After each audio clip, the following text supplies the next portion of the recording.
I could put it on YouTube today for the entire world, but who's going to know it's there?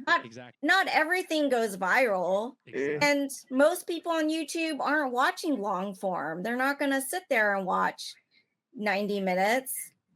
We have to be creative and do all these other kind of crazy things to get people to watch our movie, have in-person screenings and events in theaters and doing giveaways. I have freaking mermaids in a pool. That was how I got people to come. This. I have mermaids in a pool to get people to give a shit. We are the Get Reelisms podcast. I am Adam Chase Rani. And I am Christine Chen. And surprise, we're both filmmakers. We get into it by sharing secrets, advice, and gossip in filmmaking. And we even get our other filmmaking friends to share theirs too. So please, everybody, join us for an ode to filmmaking. Yeah, Adam's in Texas and it's hot as balls, and he has no AC right now. It's a great, smelly Turkish bath in my household. Gross. I'm ready when y'all are. Let's do it. Okay. Ladies and gentlemen, we're back. I told you we'd be back. Did you miss us? I missed you. We are back for another episode of Get Reelisms podcast, episode 177. I am Adam Chase Rani. And I am Christine Chen, and we have a returning special guest. Mike, could you introduce yourself? And you had a guest with you too. So yeah, sorry, he walked off, but oh no, dang. He'll come back. Walked off. We see how it is. He'll come back. Maybe I can I'll get some treats. Yeah, very good. If you have enough, and get him back. So I'm my indie documentary filmmaker. So I have a new film called 25 Cats from Qatar, which I've been touring the country. So heck yeah. For I think since May or June. So it's still pretty new. And how many cities are on the festivals circuit? And I'm somewhere in the 30s. And then our goal is like 100. Oh, wow. Hey, Mike, look at your main screen, so your computer instead of the... Oh, my main screen? Yeah, okay. Yeah. Oh, yeah. Gotcha. Yeah, that's a lot. Having tried doing a tour, I get it. It's exhausting. Do you have a team that's doing it with you? I do have a small team. Last time when I did Cat Daddies, I didn't. It was all me. When I went theatrical, though, I did have a booker and a publicist that I hired. Amazing. Yeah, that makes a difference. Yeah. This time around, I have some different coordinators, like one for community, one for bookings, like events and stuff, and one for kind of a catch-all. But the problem is that we're all making like less than minimum wage. Yeah. Oh, and everybody has other jobs, including me. Yep.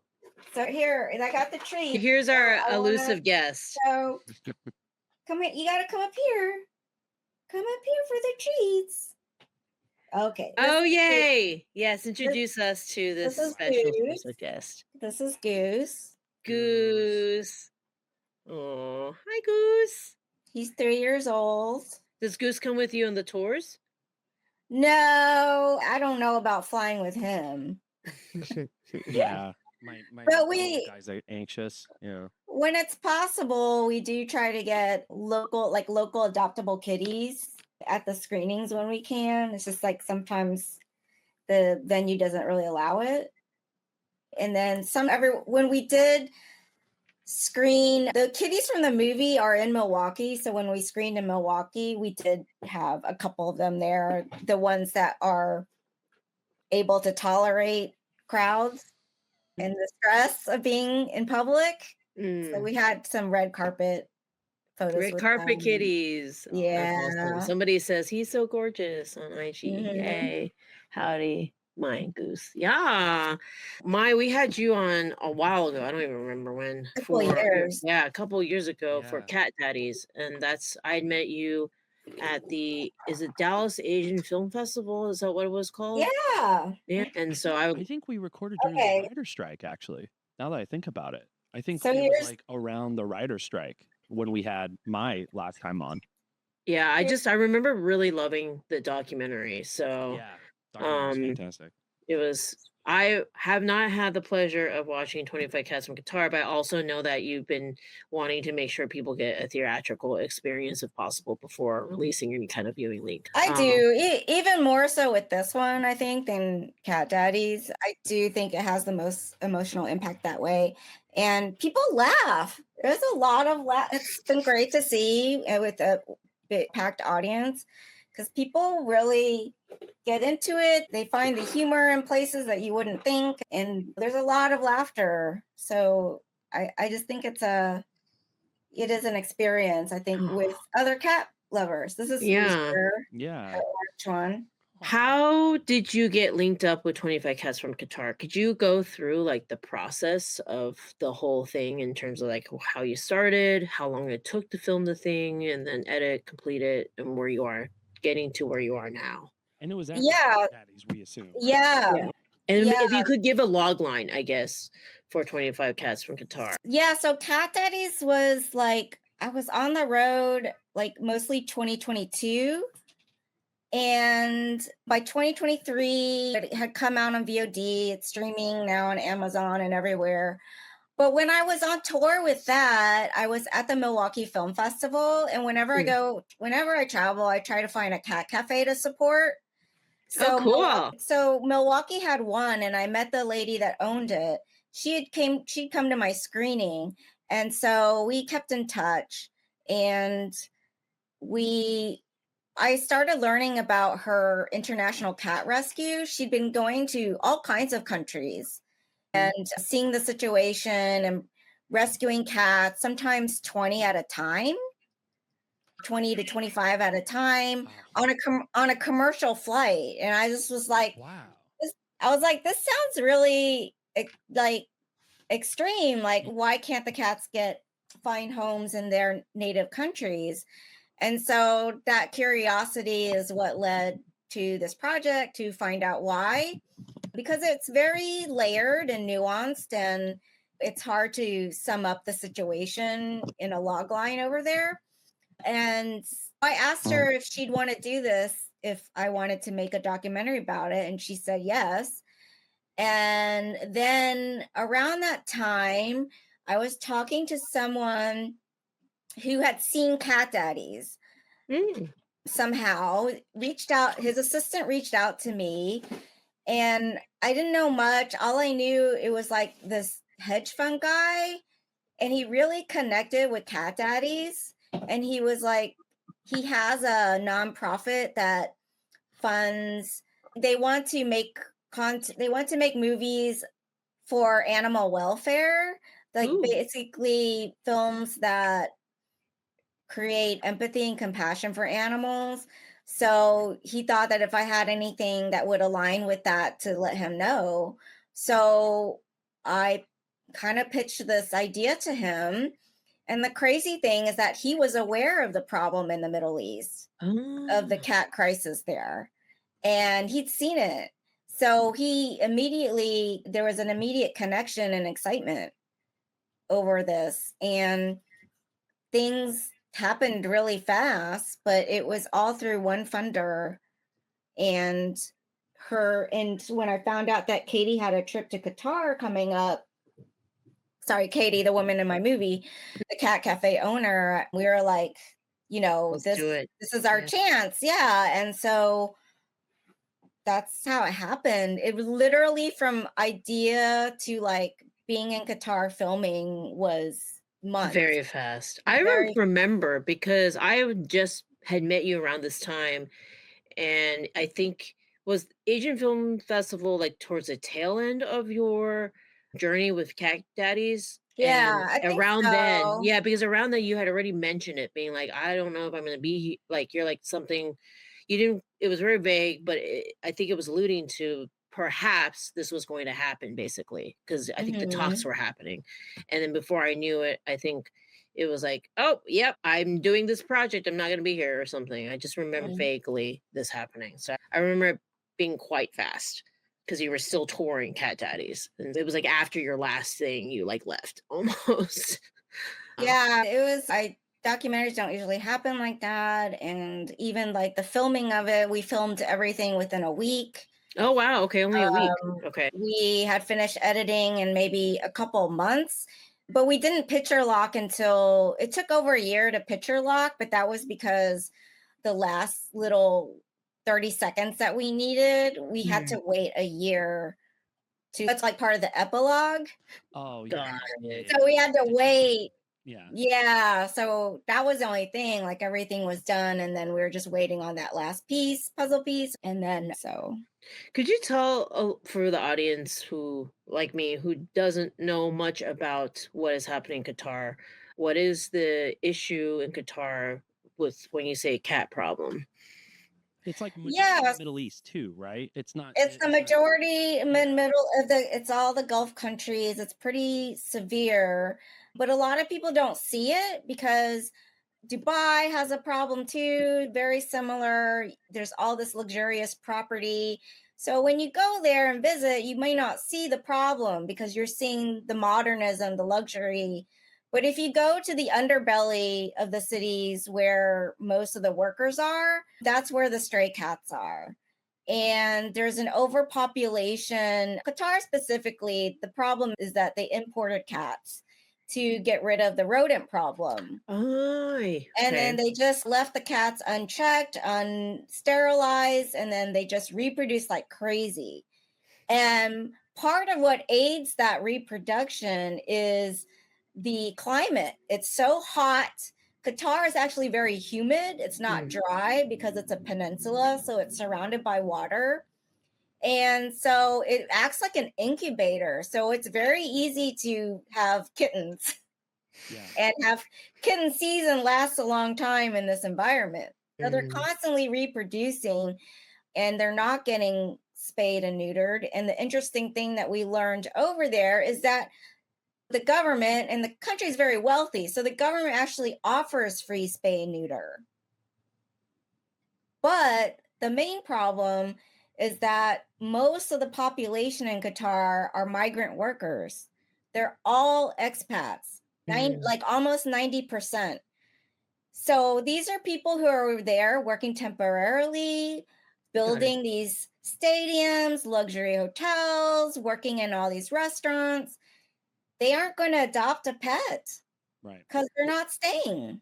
Right. They're there to make a certain amount of money or get the stadium or building built, and then they go home when the contract's up.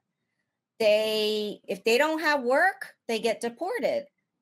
If they get fired from their job, they get deported. So what happens if they do have pets? They have to leave quickly. Yeah. They have to be left behind.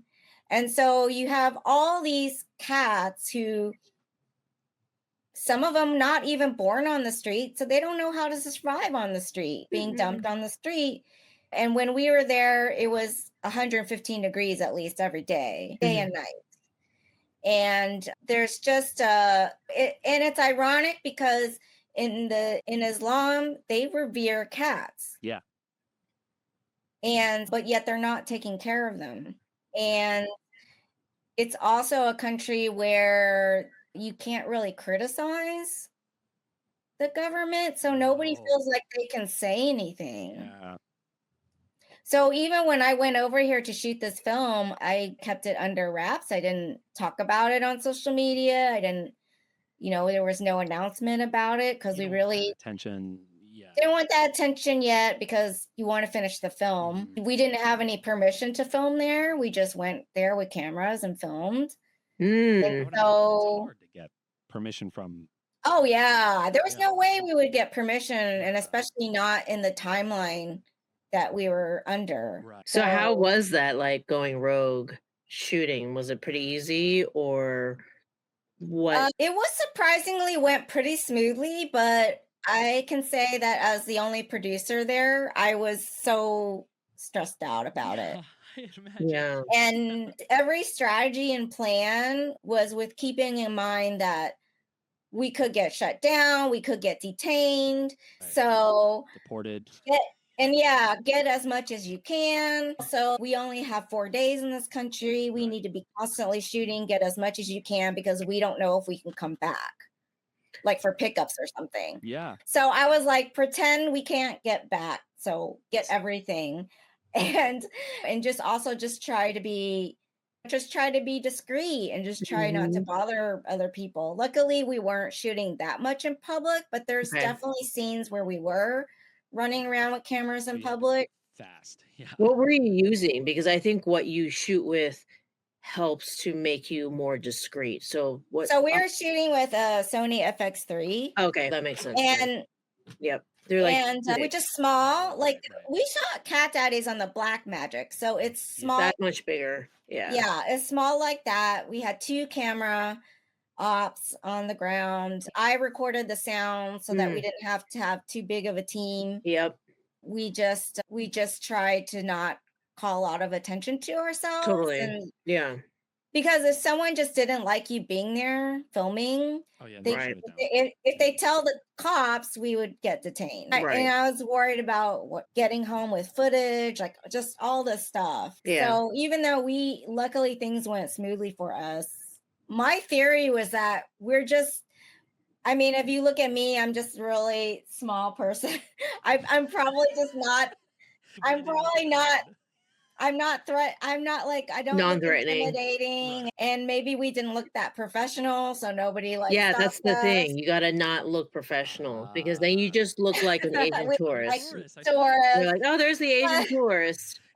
Yeah. but They all cameras anyway. it was also, like I said, it was the height of summer. It was 115 degrees. It was the low tourist season, and I have a feeling not as many people are out and about. So, and nobody wants to stop us because it's so hot. Who would want to stop and talk to us or find out what we're doing? It was so hot. It's just everybody's melting.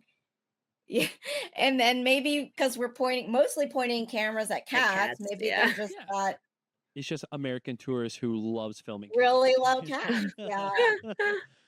That's so funny. A long time ago in undergrad, I made a documentary abroad, but at that point, I knew nothing, and so didn't know it was in China, and I didn't know the dangers of possibly being detained and stuff like that. But there was one moment where I was shooting something, and it was at a university, and we definitely had the president come and stop us, but we didn't know it. We're like, we're students. We have no clue, which we were legitimately students at that point, and we're confused but didn't think, we're just naive. Didn't think that you could possibly in a different country be detained, go to jail, get in trouble.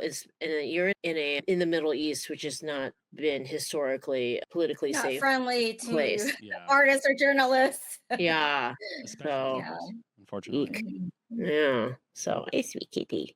Yeah. So I guess that's amazing. I can't believe it only took a week to shoot. Given with how much the government of Qatar would shut that down if it was. Yeah, thank God we weren't there that long. I mean, Exactly. Yeah. then because we if would you were call there for attention. longer than a week. Yeah. There's probably going to be some questions raised. And We were there to capture the mission, the rescue mission. Right. And so since the subject was only there for 4 days, that's all we had to work with.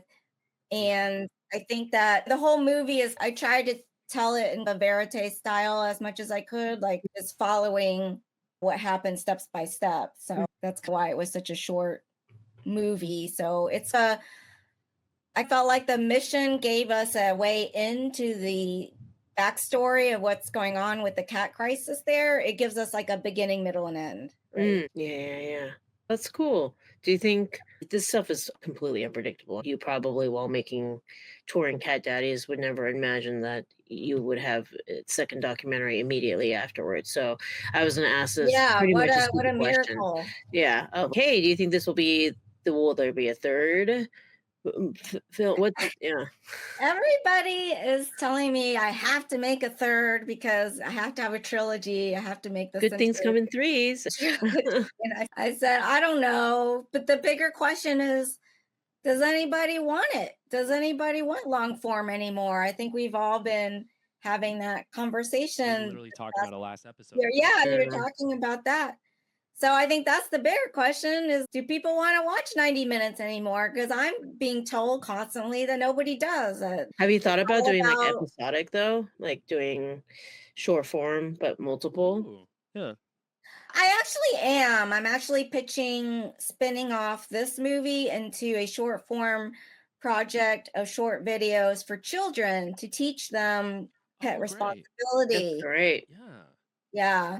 And it would be translated into multiple languages, and Very it would cool. have some, so basically, and use animation to fill in the gaps of stuff I don't Yeah. have, Fun. like Yeah. how the cat ended up on the street, and then using my documentary footage to show how they were rescued and where they are now, and Cute. why it's important to spay, neuter, and Sure. all these, just like not buying cats from breeders, and Right. just that they're beings with a soul. Yeah. The Hey, most confused baby. kitty. Why do I So see cute. pigeons He's and like, what's string? going on? Yeah. A little off topic, but we have a comment on Instagram. Mr. Barry97. Hey, Sean here. Has the current state of animal welfare Qatar changed for the better since the film's production? Ooh, good question. So I haven't been back. I don't know exactly how it is yet. I did hear that they opened a cat cafe, but I've heard mixed things about whether they're using adoptable cats or they're using pretty model cats. Mm. Oh, yeah. So are they helping the stray community or not? That is not confirmed. And then I also I saw a picture on social media someone sent me recently that they were exactly in the market that we shot in, and they found a kitty that was ear tipped. So I'm thinking that maybe in the past, because it's been 2 years since I've been there. Maybe in the Mhm. past 2 years there is more effort to TNR in the market. That's my hope, but it's 3 million stray cats with a Wow. human population of 3 million. So Yeah. it's a huge problem. And when I say human population of 3 million, 90% of that is expats. Immigrants. Yeah, migrant workers. And so there's no homes for these cats to go to. I think the best thing for them to do is to build a sanctuary and sterilize the cats, put them in the sanctuary. They could make the sanctuary a tourist attraction. Why not? Like, you go there and you see all these opulent, cutting edge buildings and transportation and all kinds of things, infrastructure that they built. They can fix this almost overnight. There's money Mhm. in those. They have the money to do it, and they have the architects and designs to do it. They have the innovation. They can figure this out. They Right. put air conditioning in outdoor malls. Oh, Yeah. I mean, if they can do that, they can figure this out. Yeah, easily. Easily.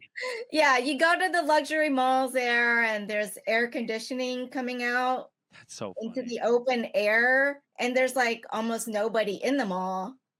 Yeah, of course. I mean, there's not even. that's how much money they have. That's insane. There's not even like Yeah. outdoor air conditioning in theme parks in America. No. man. The US. Yeah. We're so behind. But that's interesting though, is like you said, with a country like that, it's like it's not. Yeah, there's probably certain areas of that country that's very impoverished, which is where, like you said, like the workers are and the cats are, because when you're in a resort or wherever, you don't see that really.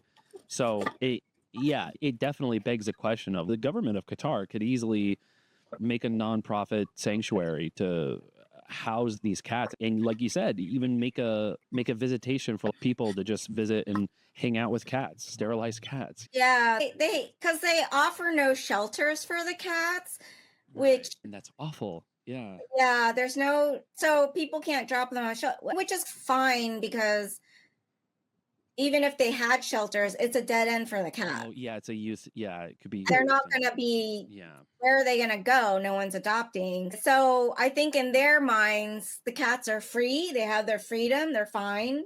There's a lot of Yeah, the restaurants are going to feed them and whatever, but there are some areas where they aren't being fed, or they're not, or they're spreading diseases, they're fighting, all the kinds of problems you would have when you have Overpopulated.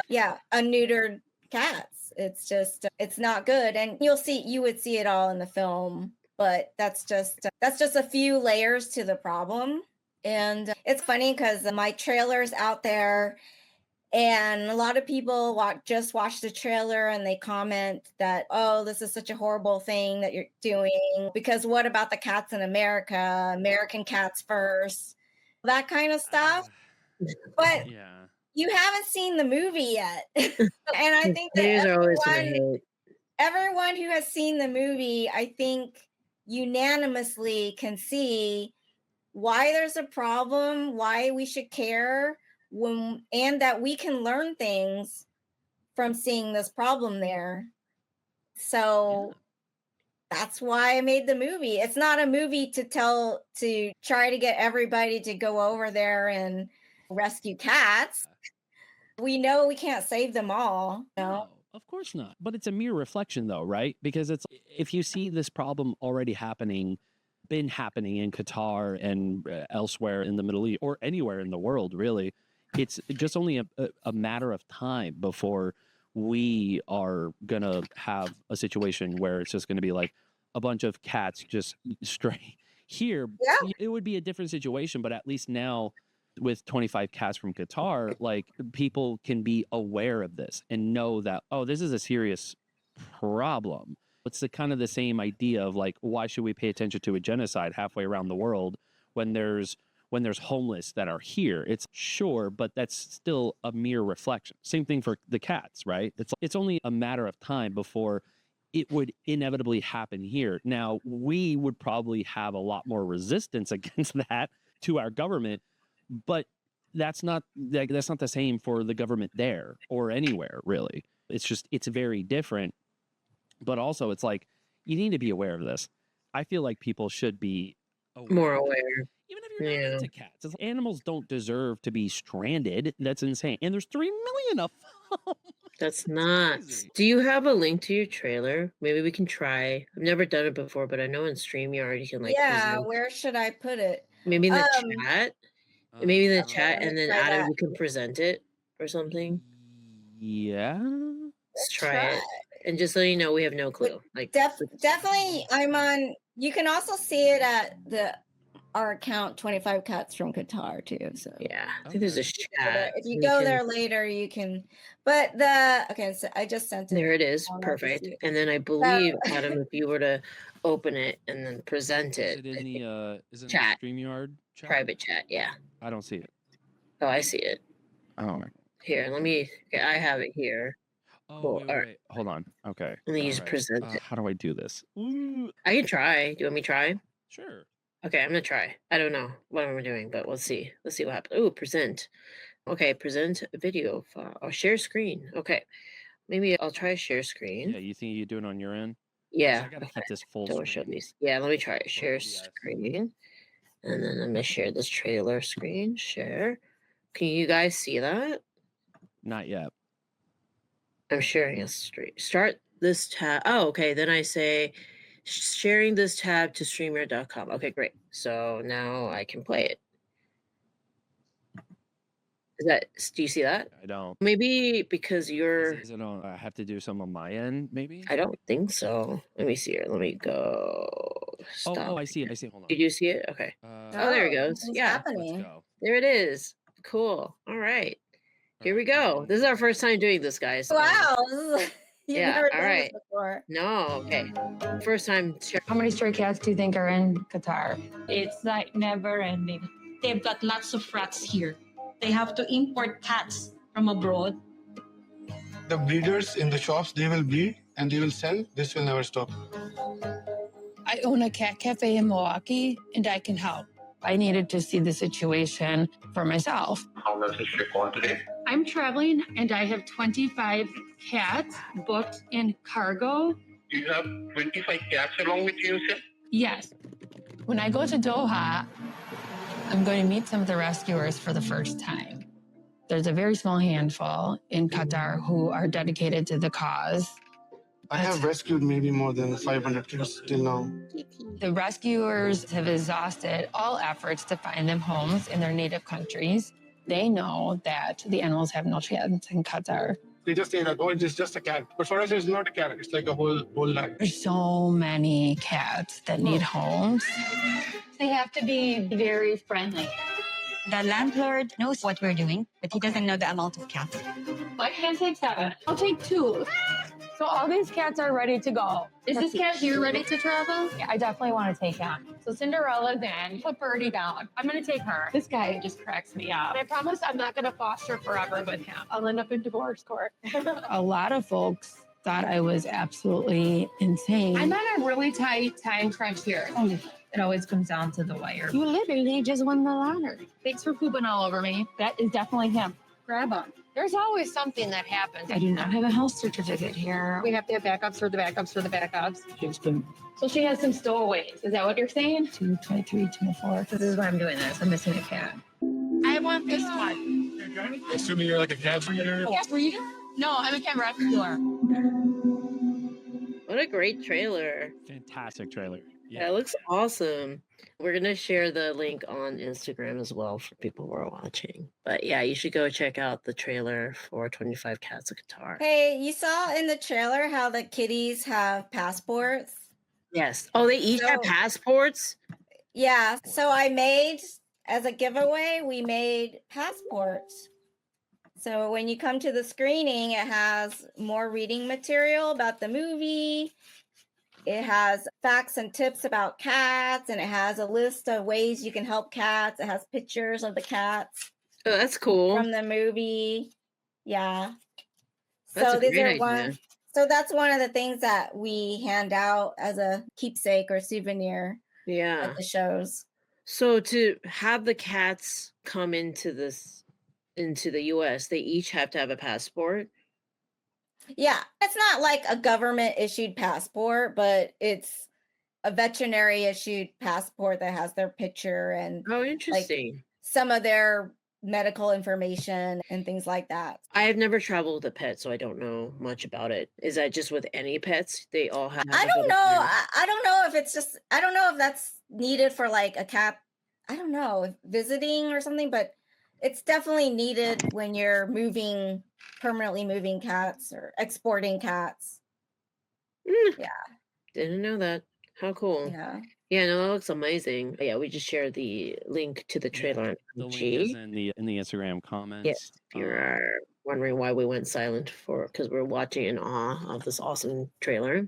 That was really sweet. What did you learn that was filmmaking related from this process? If you were to give tips to somebody attempting to make a documentary abroad or just making a documentary at all.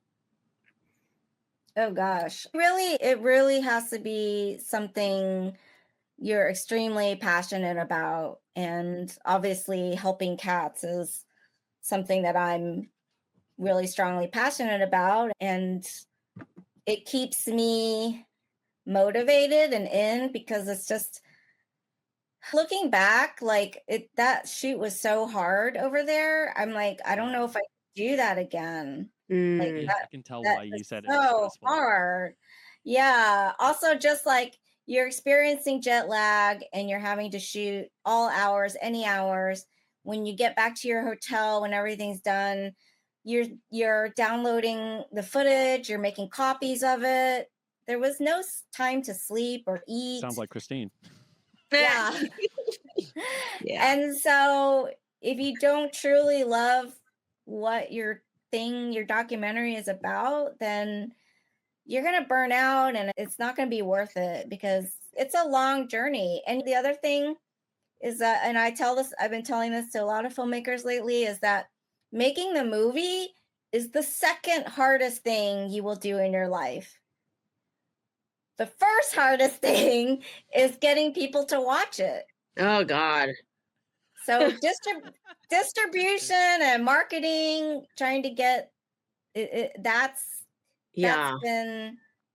like way harder than making the movie, I have to tell you, and expensive. Yes, I agree. At least 10 hours worth of conversation about that. So much about that. I think we've done so many podcasts about that. Yeah, just me basically traumatized from the process and trying to process the trauma.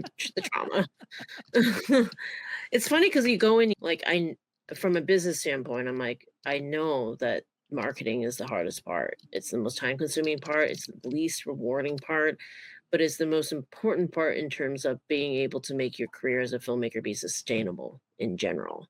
Because it's if you can't show that you have a track record of making content that people care about, then nobody is going to want to back you. And when nobody wants to back you, then you don't have the money to be able to make stuff unless you are just blessed to be rich and can fund your own projects. Or find a sugar mama or sugar daddy. Yeah, or that. But yeah. But it's true. Yeah. So now filmmaking, we've made ourselves very not employable. Yeah, especially like when it comes, you would imagine that marketing would be easier since we have social media and stuff like that, but it's not that easy at all. It's not You need because to create motion, and it's hard there's to so make much real time. noise Yeah, now. exactly. It's just all saturated with noise from everywhere, and also I would say 2 Instagram reels, I would get a ad for any movie, every movie that's already like coming out. It's like they're pushing the marketing is for these big studio budget films is annoying is like an understatement. Aggressive. It's highly aggressive. Yes. It's so aggressive because it's every other TikTok, every other Instagram. Right. It's But like, they have to because it's like, it's repetition, right? So to be able to say, or you have something that is so different and unique and memorable that people pay attention to it. It's all about being like just paying attention. That's why like influencers and stuff are getting so much of the marketing ad spend because they have people's attention, which is the hardest part about and that's market. That's if you would generate as much marketability as you can from an Instagram influencer. Like it's not gonna, you can probably make moves, but it's gonna be hard to reach or tap to that audience that are willing to go out and watch a screening of anything. It's just it's impossible in this landscape. However, there is hope. Go ahead, Mai. Sorry.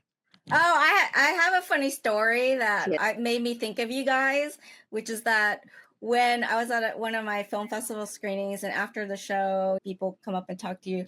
And there was one audience member, older audience member came up to me and it was like they were going to whisper like some really amazing secret and they like something groundbreaking or something. And they said, I have an idea. I think this would help you because we had talked about distribution, the Q&A and all the difficulty. Anyway, they were like, I think your movie would do really well on YouTube. But they said it in a way as if I don't know anything about YouTube. Like they were just giving me the inside scoop about that there's this world of YouTube. And what people don't understand, because there's a lot of people impatient and they're like, when's it going to be online? Put it online. And so, yeah, I could put it on YouTube today for the entire world, but who's going to know it's there? Not everything goes viral. And most people on YouTube aren't watching long form. They're not going to sit there and watch 90 minutes. We have to be creative and do all these other kind of crazy things to get people to watch our movie, have in-person screenings and events in theaters and doing giveaways. I have freaking mermaids in a pool. That was how I got people to come. This. I have mermaids in a pool to get people to give a shit. Yeah, because like you said, Mai, especially for Ursley, it's okay. Yeah, like that you could have probably put that on YouTube, Christine, but what motion is that really going to generate when the whole idea is to get eyeballs on the thing? Yeah, I'm competing against cute cat videos. It's no competition there. Exactly. Even on streaming, there's just a sea of stuff. Oh yeah, and Netflix is basically YouTube. How does anyone see anything? And sorry, I'm just plugging in here. No, go for it. Yeah. There's just so much competition. Yes. And your movie might not be chosen by the algorithm to be recommended to people. Yeah, that's what So there's that too. Yeah, that's what that audience member failed to mention when giving you the suggestion of just put it on YouTube. It's okay, cool. And I have to depend on the algorithm gods to show this around, and maybe it'll go viral. Like I can't just settle on a maybe. Like we're starving here. Money. We got right, and that's the other part. Okay, You know? so somebody does watch it, but that's not going to necessarily translate to something economical. And that's where everybody's struggling is even with professional streaming, there's still that's why all the studios, I think my roommate told me that Amazon was the first one to actually turn a profit or something when it comes to streaming, but like everybody else is basically in the hole, like they're just all in debt. Yeah, because nobody knows how to capitalize upon this. And we can say all the bad things about content not having to. It's just art, whatever. And I think that's the biggest issue is that people see art as just art, and the artists have to survive and make a living and everything. And so, art has to be capitalized in some way, just like any kind of product and commodity, so that the people making it can continue to survive to make more. Right. So And we it's need more cat documentaries from Mai. We can't have her stop. So we got to have as many filmmakers, including Christine and Mai, to keep making this happen. Well, Amazon's making all this money. How much are you making, Christine? Like Cat Daddies is on Amazon, and what people don't realize is that every view is maybe like 2 cents. fraction of a penny. Yeah. Is it even that? Is it even a penny that comes back to us? I think it's like a fraction of a penny. Like it keeps getting worse. Yeah. And we have no say in what. So if Amazon Prime, like it's streaming, they're making money off the ads, right? Yeah. They can just say, now it's 10 cents. Now it's a penny an hour. And we can't be like, wait a minute. You can't renegotiate. Like, yeah. We can't. They just do what they want. So it's just a very strange. This is strange. business. Yeah, but every streamer and every platform. I don't know if you're experiencing this on your tours, but I do find that I got more both feedback, both personal gain, plus even just making money from live in-person events more than I've ever for all of the streaming combined, because you're in control of that from a self-distribution aspect, but it is highly labor intensive. That's the issue. So It is. I can't imagine, because I was so freaking burnt out after the Ursula tour that I attempted to do. I can't imagine how you are feeling, because people from the outside may see, oh, you're like walking the red carpet and it's so glamorous and it's so cool. You're talking to all those people. But No. what they don't know is that you arrived there an hour before to set up everything, to do your merch table and everything. And then prior to that hour, you spent 3 weeks making a shit ton of content to try to market that one event that you're doing. And not only is just that one event, it's the 5 events that you probably have going on. So then that's like triple or quadruple or whatever that amount Just of to get content. butts and seats. Yes, just get butts and seats. But the whole time you're worried, because each of these places, they're not like donating their spaces. They have to make money too. And so then they're also charging you for it. So all you can think about is, okay, how many butts and seats do I need just to break even? Yeah, just to break even and not go under. And so then you're not enjoying any of this at that point. And then you still have to look nice and look happy and look like this is the first event that you've ever done and you're amazed to see, because you are. It is nice when you see the packed audience and you're like, great, people are watching and they're happy and they're enjoying and everything. But then you have to think about, okay, I have to book the photographer, which costs this much, and then this. It's just like, these are all the things that people don't see. They see, oh, look, she's at a really cool event, and look, the seats are packed and stuff. It just magically all happens. Yeah. It isn't. It's so much work. And during the entire time, I don't know if this happened to you, but also during the entire time when I'm traveling, I have a massive headache that won't go away. So leading up to the event, during the event, even after that, I'm just like have this Tired. You're splitting tired. headache. I know. Yeah. You're So tired. I was but I'm so having to burnt like out. yeah. And the good and the bad too on this tour, Yeah. I'm doing merch. I didn't do that with Cat Daddies. But with the merch, the interesting thing is I'm making like, so the merch revenue is 2 to 3 times as much as the ticket revenue. Oh, wow. It's like musicians. Wow. I'm selling the t-shirts like crazy, like these. Yeah.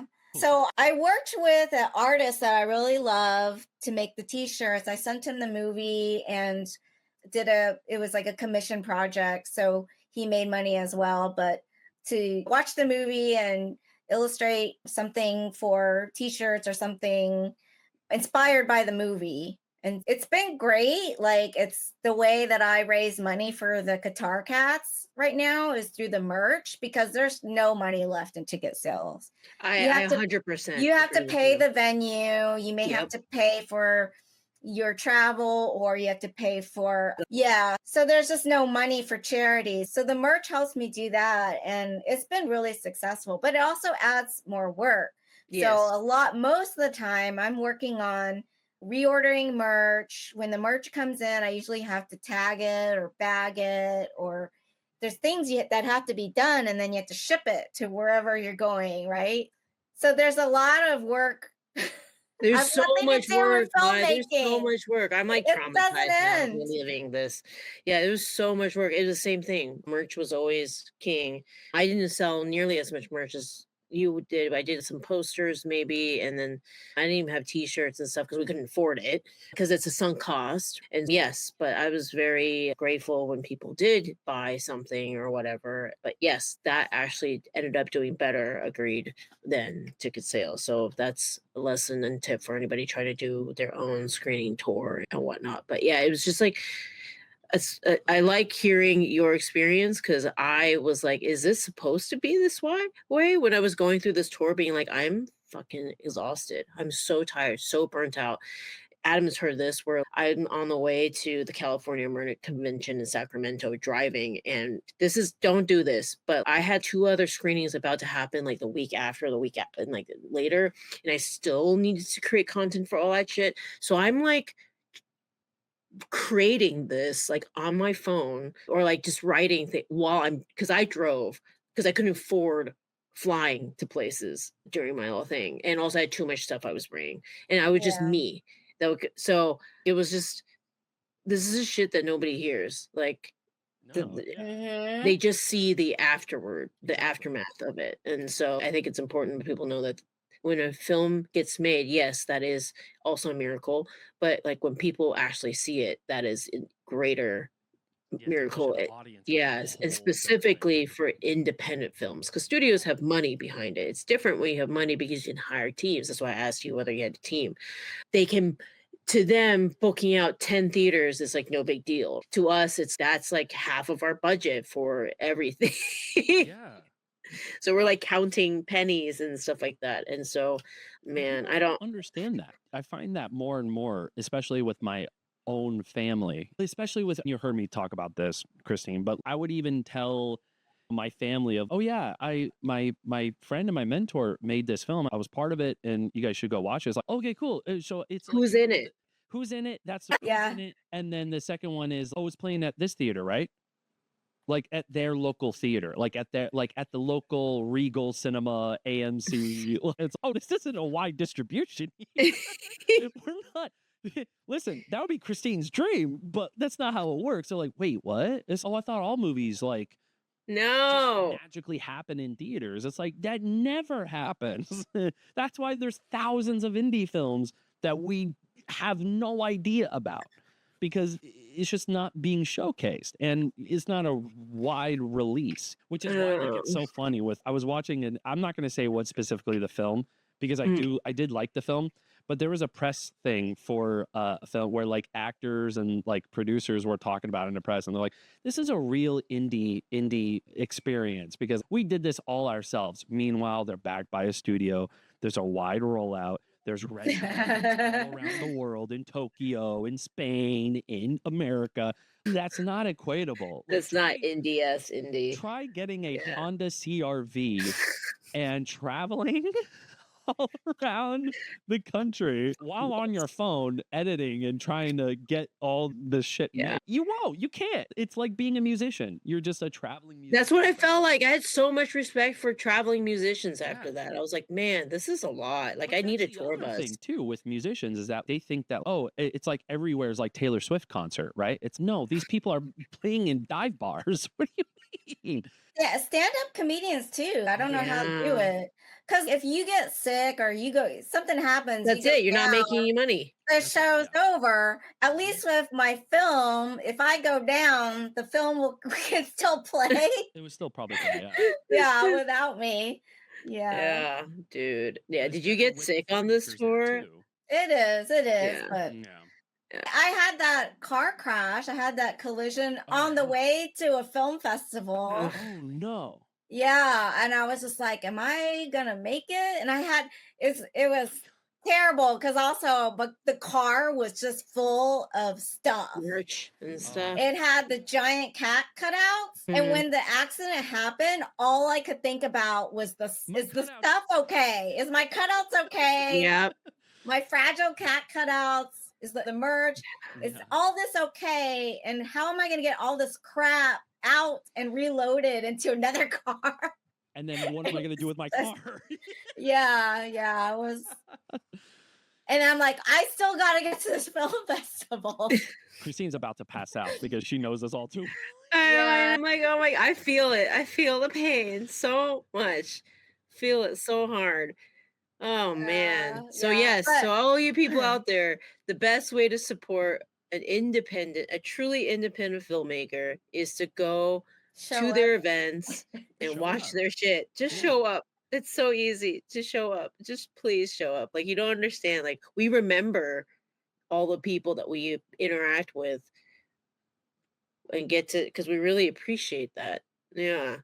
Like, I'm sure you've met a lot of talk about how hard it is to get people to show up, because I'm noticing that it is different this time around compared to 2 or 3 years ago with Cat Daddies. I don't know what it is. I think it's just the political climate and just everything that's going on in the world. And like how to reach people is so fractured now. It seemed a lot easier with Cat Daddies. I could rely on Instagram. Yeah. Did Cat Daddies come out during the pandemic or after the pandemic? Right after. I think, yeah. After and before people were comfortable going back to the theater. So I knew I had a huge challenge. But even then, it seemed easier than right now this year.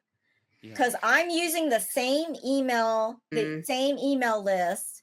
I'm using the same like methods or whatever. And it's so much harder because people have left Facebook. All these people that I had cultivated this following on Facebook with the other movie, but they're all gone, including my friends. Like, a lot of my friends have left. I'm sure a lot of them will also leave Instagram. It's just like, how do you reach these people? Like, YouTube, maybe? I mean, the people who used to pick up the newspaper, the people who used to read movie, or like, how do you reach them? Where are they? Where are you guys? I just think things are so much harder now, and that's what I worry the most about. Is because, like I said, the hardest thing will be getting people to come watch the movie, or not even just come out, but even when it does go streaming.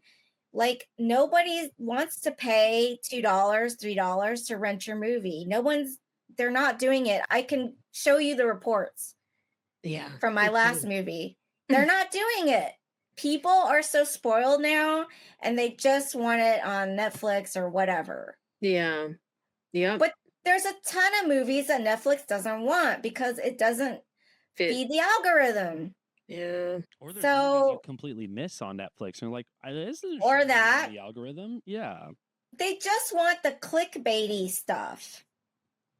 Yes. And that's not what I'm interested in doing.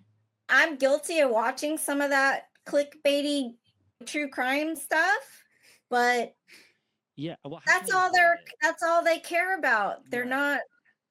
So I just think that people rely too much on what's on Netflix, and my movie was on Tubi and it didn't do well because there's a certain genre that does well on Tubi, but not like a thoughtful cat documentary. That's not.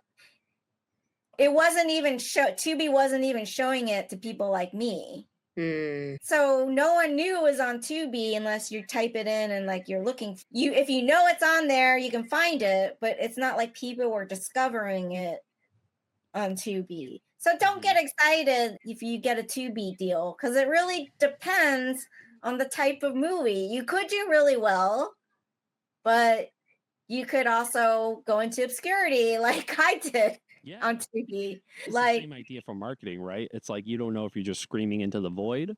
Yeah. And like you said, it's like people could leave Instagram too and not do anything on Instagram. It's okay, what do you have? TikTok? And TikTok's not the best app, unfortunately. I like TikTok. I'm on TikTok all the time. I'm on it every day, but it's not, in terms of pushing anything out there, even if you're not just a filmmaker, anybody in any industry, is just so hard to get your shit out there. It's just almost impossible unless you only follow filmmakers like I do. Zoomers are not getting ads for that, or at least suggestions for those films, because you're at the behest of the algorithm. Yeah. I don't know what the answer is. I think we're all just throwing spaghetti at a wall. I feel like that's my entire life. I just throw spaghetti at a wall and hope that something sticks. But just like what Mai brought up, that's probably what they did in the newspaper era.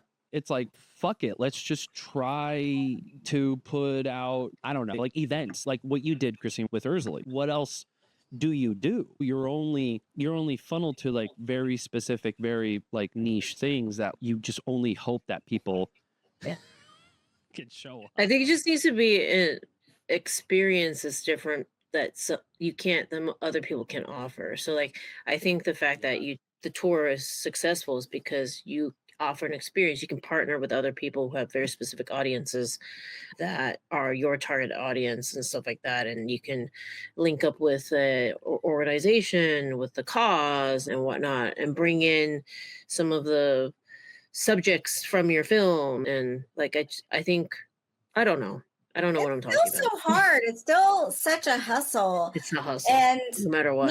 Me and my events coordinator, we have this joke between ourselves. And it's basically whenever we have a challenge or problem, the answer is people just don't like money. because I have to tell you, it is so hard sometimes to book a theater, even when you have money. Really? I won't name the theater, but I was willing to put out the obscene amount of $5,000 for the theater that I really wanted. And they were like, yeah, I don't know. It took 6 to 9 months of like negotiation. That's Jesus. Insane. And I have to tell filmmakers the other obstacle, it's not just about money. It's whether your film aligns with their brand. Mm-hmm. If your movie doesn't have the vibe that matches that distributor, they don't care. Yeah. It doesn't matter. It doesn't matter. It doesn't matter how much they love the film. It doesn't matter how much the movie will make. Like, Cat Daddy's made a lot of money for a movie with no distributor and being a documentary. We made a lot of money at the box office, but nobody cared because it didn't align with their brand or it didn't have their vibe. So we just say, oh, people just don't like money. We get rejected by film festivals too, left and right. And we know that we can fill the house. Why don't they care? Oh, I guess they don't like money. It's not the vibe. It's not the vibe. It's not the brand of that film festival or that distributor. And that's all it comes down to. That's what I learned on both Cat Daddies and now even more so with this one. And with this one, I have a sponsor for my tour, and I have funds to give out to nonprofit cat charities to help me market the movie. So they get money for promoting the movie. The sponsor gets a tax write-off because it's tax deductible. It's a donation. And we don't have to spend the money on Meta so that it goes to Zuckerberg. So it's a win-win for everyone. And yet so many charities decline working with us or promoting because they don't have the bandwidth or they don't know us personally. So they don't really trust. I don't know what it is, but we've been turned down by so many organizations, and I'm just trying to give them money. Here's some money to give me an email blast about the screening. Come out and speak at the screening. Come raise, we do a cat food drive, like all this stuff. And we get turned down by so many. And I just I couldn't make sense of it. So we just said, I guess people don't like money. Or people are just, I have tens of thousands of dollars at my discretion. People are just what is the problem? This is what shocked me about this tour is I have money to book the venue. I have money to, and they're just like, yeah. And the audience. And this is why I'm constantly posting photos of our audiences in our events, because I'm like, do you see what is happening? Do you see that people are paying to see my films? And and it's just radio silence. It's just still fighting tooth and nail for the theater to book my movie. And it's not like they're having, like, I would imagine that the waiting list of getting on a theater or showcasing it in a theater is not that big.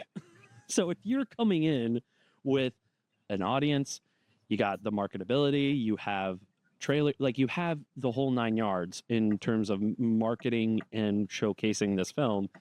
It's still a double-edged sword when it comes to any studio that are just like, yeah, but is there any room for that? Is there any vibe?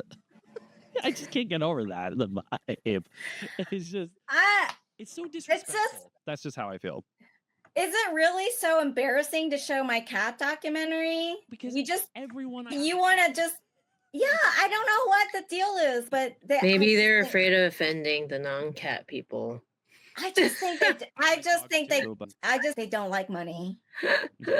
Yeah, honestly, I didn't even think about it until now, and yeah, I feel like why else would they? Why wouldn't they take it? Like that's so silly. A lot of theaters on my tour, they played Cat Daddies, and they will say yes, sight unseen. But the other theaters who did not play Cat Daddies, or festivals who did not play Cat Daddies, get it. They decline. They're just not getting it, and they don't like money, so they don't want to make any. So have you tried reaching back to them though? Because I feel like they say this in sales a lot, is that you are gonna get a lot of no's in the very beginning, but have you tried? Because people are risk averse. I think that's the issue. But it is a conundrum about that you actually have money and they don't want it, which is really strange to me. But have you tried going back? Yeah, I don't know if it's just maybe it's just not enough money to make them excited, but I don't know. The other thing, I couldn't hire influencers. There were a lot of influencers. I was offering money and it was just a lot of radio silence because it's not like enough money to get them excited. So it's maybe $1,000 to post, but it's not $5,000. So they don't care. So I was trying to engage influencers with money. And then sometimes it's, I'll post that to my story, but I'm not going to post it to my feed because they have a curated feed, so they don't want something that doesn't match like the brands, right? Going back to the brands, it doesn't match their branding, so they don't want it on their feed. We live in a So they just turn down money. Yeah. They don't. Yeah, like you said, maybe it's just I'm not just enough, like, I guess. I guess. I don't know. Come on, $1,000 to send an email to. I give you them everything. I give them the copy. I give them the image, video, like everything. I do everything for them. So you tell me. You tell me what this is about, Christine. I don't know. I'm also like, what's going on? I'm convinced that I hope not. Why aren't we in the position to turn down $1,000? I know. I think about that a lot, and I have nightmares where I'm like, will this be the only film I ever get to make? You say that about every film you make, though, to be fair. Yeah, I know. Because it feels that way. We're in the moment. It sure freaking feels that way. Yeah. I said that about the last one. I This is say that true. now about this one. I'm like, this is the last one. This is the last We're one. retiring now. I'm like, come on out to the shows because this is the last one. Because we're so tired. We're Not tired. doing this again. But we're addicts, dude. We're addicts. we are addicted. Yeah, this is a Yeah, we just go into debt for We just art. go into debt for We just go into addiction. Yeah. It is an addiction. I think I read something about it that it's equivalent to an addiction, actually. But what's the difference between that and hustling? You know what I mean? It's sure you could say it's an addiction, but just you can say that like any industry, really pick an industry, you could say, well, that's an addiction. You work 13, 14 hours, and then when you're not working, you're thinking about work, and then you're always doing work somehow on the off hours. It's how much is that addiction, and how much is it really just no? I want this shit to be made, and I'm gonna hustle my little passion. Yes, I heard. I forgot who said it. Passion is a willingness to suffer. Yeah. And in y'all's cases, really suffer because yeah, we're really good at that. Bastards. Really good at suffering. We really enjoy suffering. Fit our brand and our vibe? Probably not. So we're just gonna. So you agree? Come on, A24. They have a vibe, right? Like yeah. If you look at every boutique distributor, there's some kind of vibe there. You can't really articulate it, but it's true. there. Yeah, it's a brand. They do like some of the weirder stuff, but even then, though, like A24, they do like a wide range of like from horror to drama to comedy to romance. Like they do all types of stuff. So that's why it's always so confusing when people say, oh, this doesn't fit the brand or the vibe. It's what is your brand? What is your vibe? It doesn't make any sense. You accept that, listen, there's going to be some films that work and some films that don't. How do you know that 25 Cats from Qatar won't work? It probably will because there's a lot of cat fans out there. Let me tell you. You just got to find, it's a tone. I don't know, brand's a real thing though. It's also political. It's also very political. So it's relationships. Right. Relationships. In the end, I feel like in the end, it's relationships. With those distributors or those gatekeepers. The charities, the organizations that I did get to work with, a lot of those happened only because somebody introduced me to somebody. And then they're like, you should work with on promoting this film. So there's like a layer of vetting, right? So that was how, I got through on some, but without that, I was getting no's left and right to free money. Who knew? That's interesting. And nobody believes me. I'm like, they don't believe me. A lot of people out there don't believe me that I've been trying to help these cat rescues and they just I believe you. I'm absolutely fascinated about this. Yeah, because I'm trying to creatively solve a problem because I don't want to give all this money to Zuckerberg. No. I'm still doing a little bit of advertising on there, which is we could have a whole nother episode just on that because It's been a nightmare, by the way. I don't know if all the staff of Meta, are they just so focused on the AI race that they've just abandoned everything else? Because it's the coding, everything's a mess. And then just advertising right now on Facebook or whatever is a nightmare. Yeah. Yeah. And you can't get a human. You By the can't way, get a that's another- human. Oh, that's no, yeah, another. you can't. That's another. Yeah, when I first started the tour, I personally got locked out of my own account. Dude, I have Because a they thought similar that I incident. was hacking my own account. They thought I was the hacker. So I was locked out, and I'm like, I can't be locked out because I'm trying to give you money to advertise. Yeah. I'm trying to give you money. So even Meta doesn't want my money. They locked me out for weeks. Yeah, they're like, in fact, And we I don't want you to couldn't- access our shit. I couldn't get a human to help me fix this problem, the security problem. Oh my gosh. So it's Humans just a nightmare out Are there. still better. In conclusion. I know. Go ahead, Christine. In conclusion, the human Humans are touch is better. still unbeatable. Oh yeah. Yeah, that's why we still ask for an agent every time we're on hold for Maybe anything. so. I think I hope humans make a comeback after we I try hope this humans make AI. a comeback. Yeah. After we try this AI stuff and I hope see humans that are cool once again. it's not working, That's a very then maybe funny they line. will hire humans again because Yeah, one day humans will be back again. Yeah. because I can tell you it's not working right now. This No. any of these automated systems, it's yeah. We got to bring it's a humans back to circus. trend. Yes, yes. That's a great way to bring this to an end, which is that one day humans will be back again. Oh yeah, one day we're gonna be back on top, and computers will then become tools again. You know? Yeah, take that, Take that computers, AI and AI. Before we go, I do want to share Yes, something that I Sure. think hopefully is inspiring sure. as it was for me. But during Cat Daddies, people knew that I was like grumbling about, I'm not going to do this again. This is so hard, blah, blah, blah. And there was one audience member who like kept in touch with me, and she was like me. She was like my age, Asian. And I think that she was in the tech world or something. I'm not sure what her occupation is, but she lived very comfortably, right? More than me.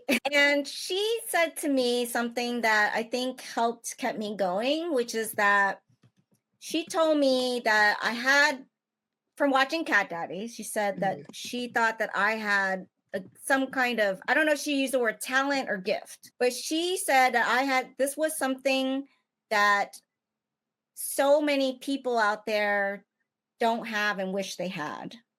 So she hoped that I kept going. Because there's people like her in her industry, in her world, that wishes they could do what I'm doing. Yeah. And I find that now to be very true because, as I mentioned, the funding for my new movie was through someone from a different world, from the financial world, somebody that doesn't have all the resources and everything that we have to make art. Yeah. But I'm sure that they wish that they did. Otherwise, why would they put so much money into us?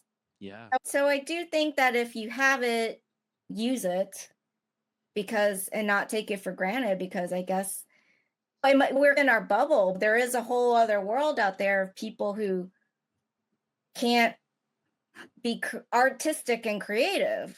Yeah. But would like to. Yeah. But for whatever reason, that's not their direction, or they can't think that way, or whatever. So, and all it takes is one to say, keep going, and they appreciate your art and keep pushing.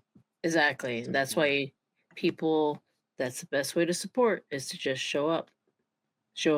Yeah, that's literally it. And it sounds easier than it is for a lot of people. Sure. I don't think I don't think people understand how appreciative filmmakers will be, especially given y'all's position. Bless you. In terms of touring all this, that makes a difference. A few people are just like, no, please keep making more, keep doing this. Whatever you're doing, it's working, even though for the most part, you guys are just ripping your hair out from your head. It's just being like, this is, I don't know what's going on. I don't know why people don't want this. And it's no, people do. It's just the powers that be. Let's just It's say. like finding community in Los Angeles. It's out there. Yeah. You have to really the scramble thing to get is it. like, we live in LA and all we see are other filmmakers, and it just seems to be like the ocean of filmmakers. But we're really just a drop in the bucket, and there are people out there who they recognize that this is like what we have is rare in the greater world. It's like these skills that we have are these skills, this creativity that we have, it's rare in the world. So don't throw it away. Keep on keeping on, even if we're complaining, because we really love what we do and we see a clear vision, we see a greater path and goal. And we complain because we're frustrated that we can't get to it. It seems to be ever so elusive. It's there, we can feel like it's getting closer, but also far away. And that's the beauty of this podcast, is that like we have now documentation of other filmmakers who, it's not just you, Mai. We've had so many filmmakers come through and, you know, for the most part, echo the same thing of just like, listen, the frustration. It's frustrating. We don't know if we're going to make money. In fact, I think this might be my last film. Just kidding. I'm going to make 3 more films after this. and then you just keep chugging along. Just keep going. Know that like the support is the thing that will keep that rhythm going, essentially. Yes. Yeah. So hopefully people who come listen and everything will go check out the 25 Cats from Qatar.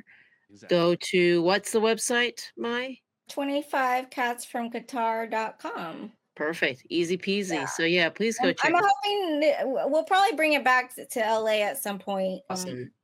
A lot of theaters we played at have already asked us to bring it back. Perfect. See? Already. I love that. For you. Yes. People don't like money, so that's, I don't know. I don't know if that's I don't actually know if it will come to fruition because of that. Because remember, try the Lemley. Did you do it at the Lemley? I did Cat Daddies at the Lemley, so we'll probably do the Lemley again. Yeah, Lemley has been really supportive, in my opinion. At least they were for Ursula. Yeah. Wow. So yeah, we'll probably do something with them. Yeah. Yeah. Awesome. That's it for us, ladies and gentlemen. Please go support Mai. Follow her. Go on 25catsfromqatar.com and show up to a screening if you can. Screening. Yeah. No, not if you can. Do it. Just do it. Okay. The filmmakers depend on your arrivals. Yes. With that being said, thank you so much, Mai, for coming back and chatting with us again. It's the only way I get to see Christine. She's so busy. Oh, no, that's true.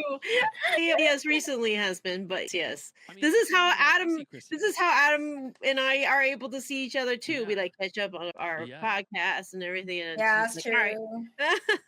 Let me know when you can come over and see my catio. Yes.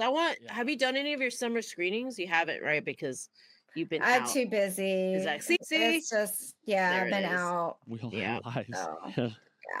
We'll figure it out. We will figure it out. I'm still traumatized from that Japanese horror film that we watched. That was we watched Audition. Yeah. I was like, oh God. Yeah. It's a classic and it gets talked about even still. So it's just something you gotta experience. Yeah, I mean, I thought the film was crazy. I get it. Most of people were like, ooh.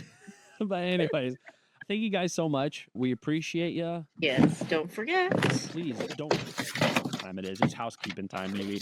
Get Reelisms.com.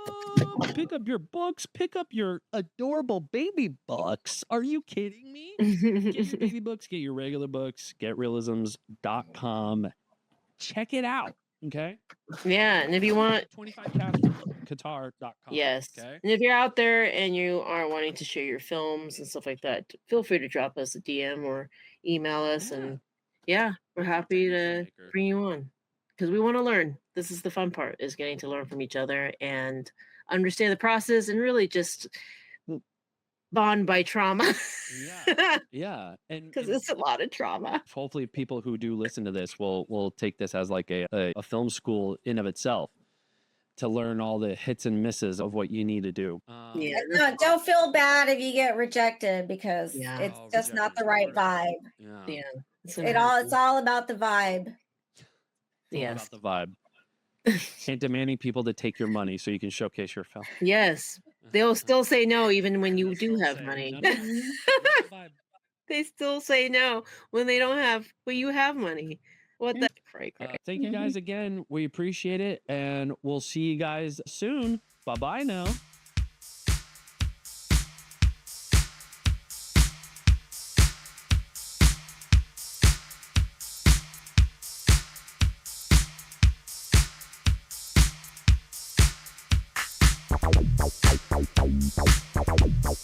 Bye.